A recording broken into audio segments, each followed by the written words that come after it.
Go magega yomuswada bw'okumurusia bisi omukonyi bw'omugavana ase county ya Kisii Dr. Robert Monda obeteko gwikiwa bosio bwebunge nabo igaburit kuregoro aba omwemsie bwodi ya Ichuni kobeka teneni ama mocho yokuganya kumurusia bisi omukonyi bw'omugavana Monda bereka weso kyabono nagokana buna tabwati mamocho ande onsi anene esegi yaye ere amona mumro mwabo asakorengana nere nigaterebuna okorokana nigatyabara ikorwase kiama kia United Democratic Alliance chinga kiba mutarirete asenga yaye nabo igo chinga kibarenge asomuchango bwe kanisa na kyo anene kiereire egati aba MCA kugania kumurusia biso muri Mildred Momanyi na Manki Asama tukabwango igani golibera litindiri abereri kwenekigwa ime county ya Kisii maiga yomuswada bwo kumurusia bisi omukonyi bw'omugavana Dr. Robert Monda kolentwa ase county assembly ya Kisii omukonyi bw'omugavana Dr. Monda oyukire ase gikabono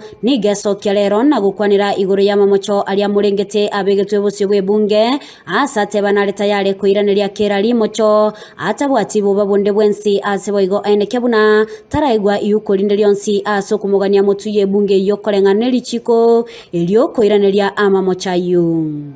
Impeachment of the deputy governor is simply coming to hide the really happenings of this county. I'm ready and equal to the issues that are raised. I will respond and have them behind me. All of them. There's nowhere in the country where you will be debating a matter between a brother and a brother in the assembly. If there was anything sensible for the assembly to discuss, I've never had a tag of corruption in my life. It is only this time that is coming into my history.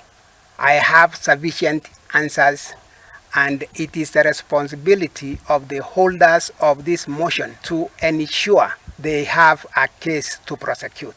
As we speak now, the Speaker and the Clerk of the Kisii County Assembly have not been able to serve me with the papers associated with the impeachment. That is a requirement by law. Kulende ine, ningi Dr. Monda akubunigwa, kolenganere okorekana na baraibande kurwa asomo wekiama kia UDA na kuo omuchando. It is appearing like the time the honorable members of parliament from the Kisii region or county, some came to visit me here on a Saturday afternoon. That was perceived to be a thing that a deputy governor should not do.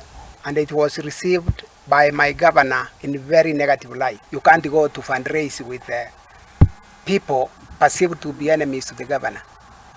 And the biggest enemy in that function was the CS, Honorable Machogu. The next day, Sunday, already people were generating an impeachment motion in Nairobi, where the governor was.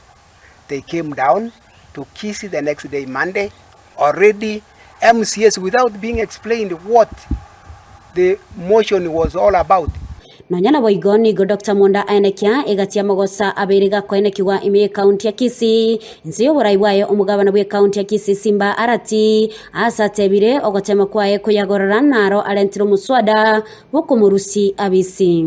First quarter performance, we only absorbed 1.7% of the resources allocated. We were number 47 out of 47 counties. Officers who are charged with the duties of procurement in the county government will do a real paperwork. The rest of the approvals the files are taken to the governor's residence in Motonto to have the rest of the approvals done by the governor and the first lady. Is it stipulated in the law? No. I'm not expected to take roles minus the governor giving them as assignments to me. So, giving you these reasons, why are we slowly developing cold blood, resulting into impeachment moves? When you ask, is this the way we are working? I've gone quietly to my boss, the governor, and I'm asking, Governor, this is not right. Kuripoti ya Ndizi TV, ile Mildred Momanyi.